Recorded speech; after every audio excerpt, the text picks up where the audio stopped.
jasadnya duduk bersama-sama, namun hatinya saling memusuhi dan mencela.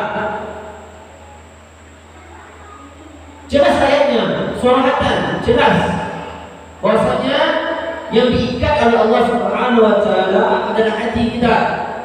Dan hati adalah tempatnya keimanan. Hati adalah tempat keimanan, tempat bersemayamnya tauhid. Sekilas ayat ini menegaskan kepada kita, satukanlah hati kalian di atas tauhid. Satukanlah hati kalian di atas akidah as-sahihah, yang mana dengan itu Allah Subhanahu wa taala menjadikan kalian itu bersaudara. Ingat, persaudaraan yang paling benar adalah persaudaraan di atas Islam, bukan persaudaraan sebatas tali tali saudara kandung, tali darah, tidak. Akan tetapi persatuan atau persaudaraan yang sesungguhnya adalah di atas Islam, di atas agama yang hak. Kalau kita tengok kisah-kisah para sahabat dahulunya, bayangkan mereka saling membunuh dengan ayahnya, ayah membunuh anak, anak membunuh ayah, kakak membunuh adik, dan seterusnya. Karena mereka tahu kalau berbeda manhajnya, berbeda dalam perkara akidah, keyakinan, maka tidak ada arti persatuan atau tali yang lainnya, tidak ada gunanya. Tali yang mengikat kita hanyalah Islam, kembali kepada Allah Subhanahu wa taala.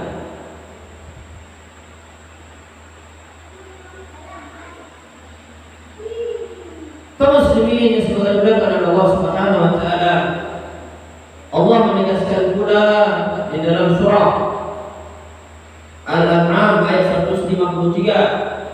Al-An'am 153. Wa anna hadha sirati mustaqima fattabi'uh. Dan sesungguhnya inilah jalanku yang lurus, jalanku yang terang benderang, jalan Islam yang nyata,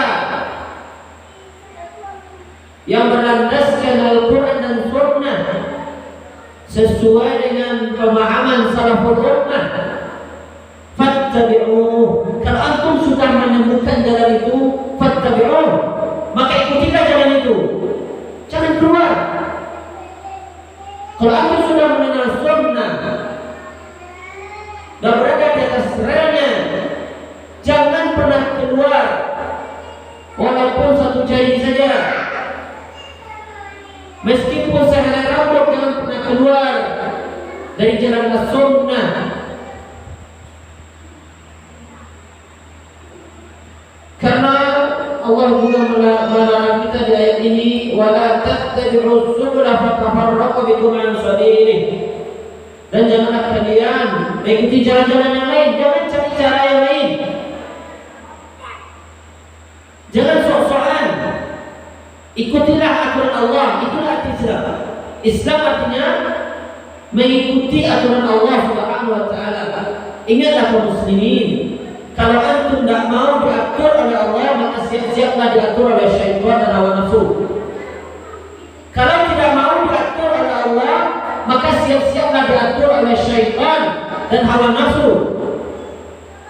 Alangkah baiknya, alangkah bahagianya seorang muslim, dia itu diatur oleh Allah Rabbul Alamin, Zat yang maha mulia yang mengaturnya.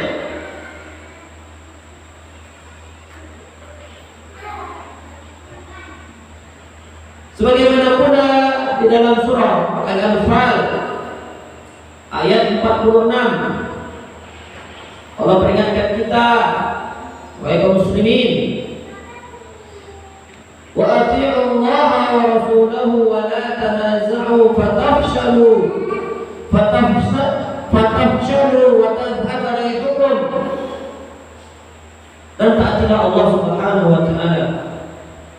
Kalau betul betul-betul letak al-haqq, sudah nyata ayat dan dalilnya, maka ta'dilah, tunduklah, menyerah. Di satu sisi Islam itu artinya menyerah. Diibaratkan seseorang itu tertawan di borgol, dia akan mengikuti kemana dia akan dibawa atau dipenjarakan. Dan suatu nikmat yang terbesar kita dipenjara di atas syariat Islam. Jangan terpenjara dalam kebebasan, dipenjara oleh hawa nafsunya, dan nikmat di atas kenikmatan kita dipenjara